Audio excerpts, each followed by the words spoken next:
नमस्कार, बात तो चुभेगी देख रहे हैं आप। मैं हूं आपके साथ पूजा। आज लेकर आई हूं ऐसी बात जो मोदी विरोधियों को बड़ा चुभेगी। सीएम योगी अमित शाह के विरोधियों के भी दिल पर लगेगी। जो कहते थे अमित शाह योगी के बीच नहीं बनती, शाह योगी के बीच आ गई है दरार, उन सारे लोगों के दिल पर लगेगी। खासकर दिल्ली के पूर्व मुख्यमंत्री अरविंद केजरीवाल को भी बड़ा चुभेगी, क्योंकि सीएम योगी और अमित शाह ने कुछ तस्वीरों और वीडियो के जरिए अपने विरोधियों को करारा जवाब दिया है। विपक्ष को इन तस्वीरों से बड़ा झटका लगा होगा, तो दिखाऊंगी वो तस्वीर जिसके सामने आने के बाद से लगातार उठ रहे सवाल पर विराम लग गया है, और बताऊंगी कि चंडीगढ़ में एनडीए के मुख्यमंत्रियों और डिप्टी सीएम की बैठक में क्या तगड़ा प्लान बना है, जो प्लान विपक्ष की राजनीति पर बुलडोजर चलाएगी। तो चलिए शो शुरू करते हैं और बताती हूं वो सारी बात जो पीएम मोदी की राजनीति और रणनीति पर सवाल उठाने वालों के दिल पर लगेगी। महाराष्ट्र और झारखंड में विधानसभा चुनाव से पहले और हरियाणा और जम्मू कश्मीर चुनाव के बाद राष्ट्रीय जनतांत्रिक गठबंधन यानी एनडीए के मुख्यमंत्रियों की परिषद की बैठक चंडीगढ़ में हुई।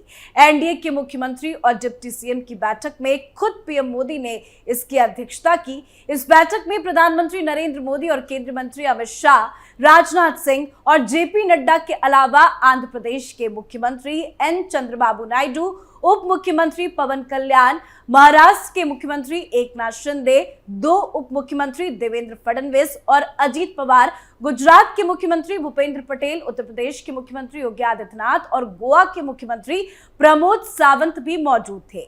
इनके अलावा कई अन्य एनडीए शासित राज्यों के सीएम और डिप्टी सीएम भी बैठक में शामिल रहे। इस बैठक में एनडीए का शक्ति प्रदर्शन साफ साफ नजर आया। बैठक में कई महत्वपूर्ण मुद्दों को लेकर चर्चा हुई। बीजेपी नेतृत्व वाले एनडीए के मुख्यमंत्रियों ने विकास के मुद्दे, संविधान के अमृत महोत्सव और लोकतंत्र की हत्या के प्रयास की 50वीं वर्षगांठ पर विचार विमर्श किया।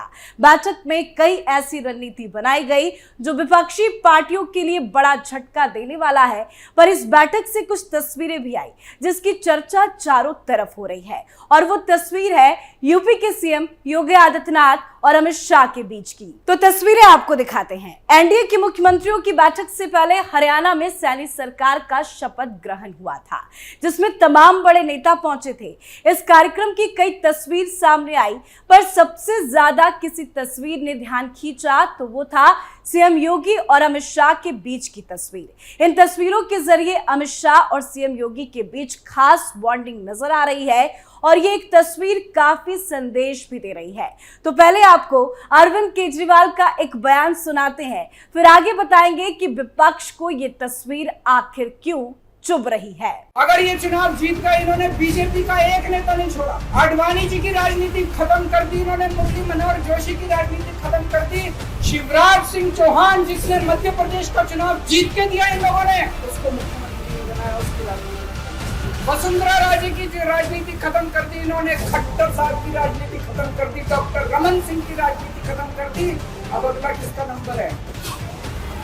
योगी आदित्यनाथ। अगर ये चुनाव जीत गए, मेरे से लिखवा लो, 2 महीने के अंदर उत्तर प्रदेश का मुख्यमंत्री बदल देंगे। वन नेशन वन लीडर ये चाहते हैं। एक ही तानाशाह इस देश के अंदर बचेगा, एक ही तानाशाह इस देश के अंदर बचेगा। आज एक तानाशाह इस देश से जनतंत्र खत्म करना चाहता है। मैं पूरे तन मन धन से लड़ रहा हूँ, संघर्ष कर रहा हूँ तानाशाह के खिलाफ। 140 करोड़ लोगों से भीख मांगने के रहा हूँ, मेरे देश को बचा दो, मेरे भारतवर्ष को बचा दो, मेरा भारत।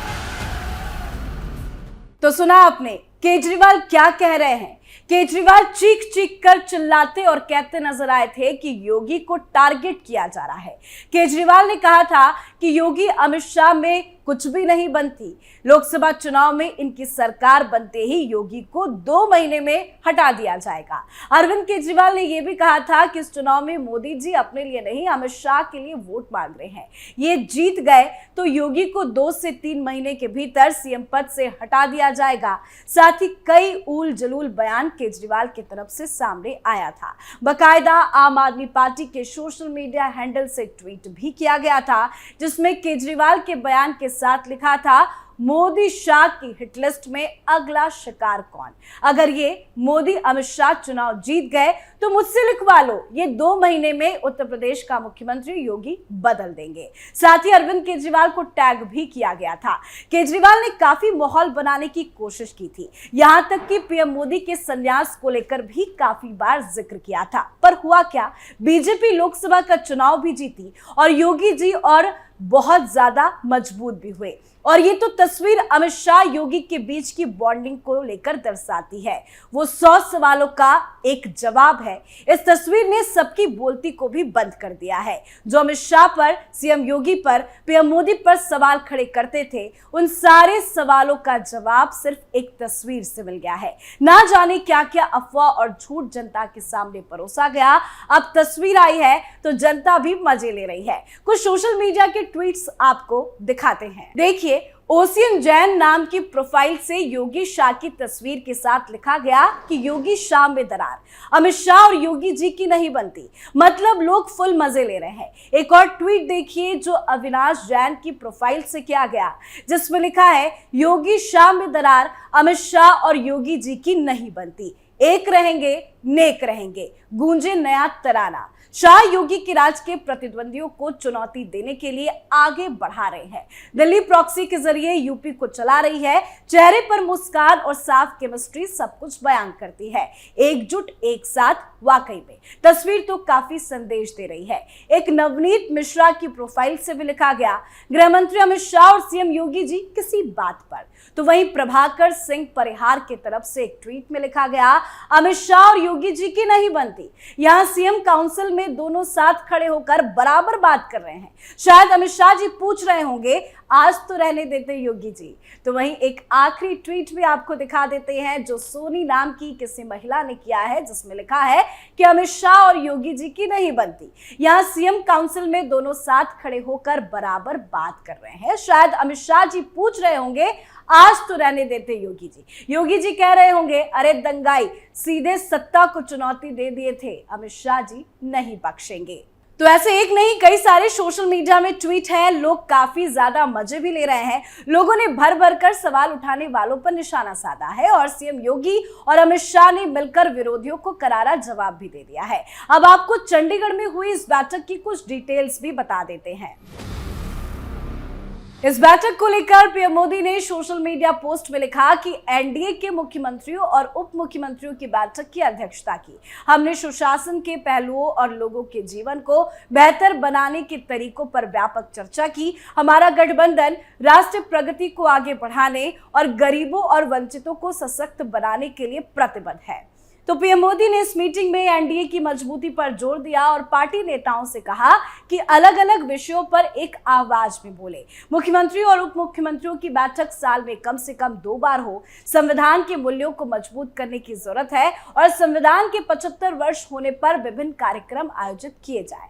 अपने अपने राज्य में संविधान के 75 वर्ष को लेकर तैयारी करने का भी आदेश पीएम मोदी ने दिया, पर कांग्रेस को भी जमकर घेरा। परिवारवाद के मुद्दे पर कांग्रेस को जबरदस्त सुनाया। संविधान के मुद्दे पर राजनीति करने वालों को भी जमकर धोया। पीएम मोदी ने कहा कि हमने संविधान निर्माताओं की सोच को आगे रखा। संविधान की रक्षा का संकल्प जनता तक पहुंचाएंगे। भारत का संविधान सुरक्षित है। संविधान के खतरे में होने की बात कहने वाले लोग खुद खतरे में रहते हैं। कांग्रेस पर अटैक करते हुए प्रधानमंत्री ने कहा कि इनकी आदत फूट डालो और राज करो की है।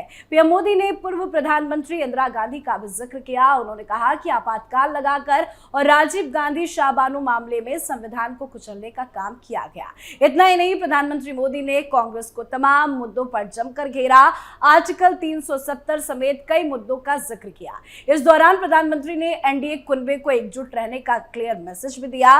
पीएम मोदी ने कहा कि पब्लिक सब देख रही है। कांग्रेस के बहकावे में उनके फूट डालो राज करो वाली नीति पर ध्यान देने की जरूरत नहीं है।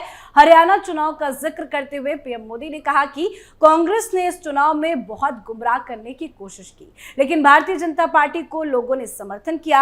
हरियाणा में बीजेपी की लगातार तीसरी बार शानदार जीत से पार्टी पूरे जोश में है। अब उनकी निगाहें महाराष्ट्र और झारखंड विधानसभा चुनाव पर है। यही वजह है कि बीजेपी ने आगामी चुनाव के मद्देनजर कांग्रेस को घेरने के लिए खास रणनीति तैयार की है। आपातकाल के मुद्दे को प्रमुख प्रमुखता से उठाकर बीजेपी देश की मुख्य विपक्षी पार्टी को टारगेट करेगी। बीजेपी नेतृत्व ने तय किया है कि वो आपातकाल की 50वीं वर्षगांठ मनाएगी।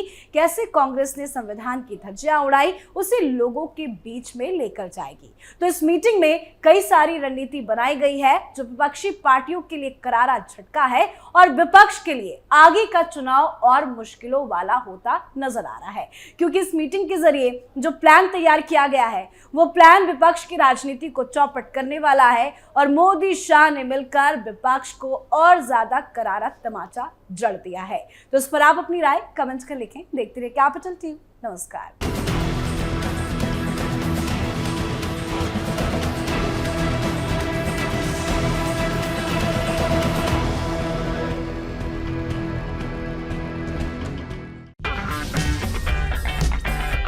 अगर आपको हमारा वीडियो पसंद आया हो तो इसे लाइक करें, हमारे चैनल को सब्सक्राइब करें और हाँ, बेल आइकन दबाना ना भूलें ताकि आप तक हमारे वीडियो की नोटिफिकेशन पहुंचती रहे।